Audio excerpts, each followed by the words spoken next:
Hi guys! For today's video, so ayan guys, pumunta nga pala kami ng Sky Ranch, Pampanga. So located siya sa likod ng SM Pampanga. Pag nagawi kayo ng Tom's Worth, makikita nyo yung way ng papunta ng Sky Ranch. So ayan guys, pumunta nga pala kami dyan ng weekends, linggo yata yan or Saturday. Kasi nagpasyal lang, ganun. Dapat manunood nga kami ng sine. So, wala na yung kay Vice, di na namin napuntaan.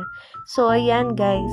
Makikita nyo dyan, daming tao. Mga pila dyan, haba-haba. Dapat nga, mga kids, sasakay dyan ng mga rides. Kaso nga, yun nga. So, sa aba ng pila, gagawin na kami sa oras kasi past 8 na yata dyan or magna 9 na. So, yan. So, nag-ikot-ikot na lang kami kasama yung mga kasama ko. So, yeah. Meron din sila mga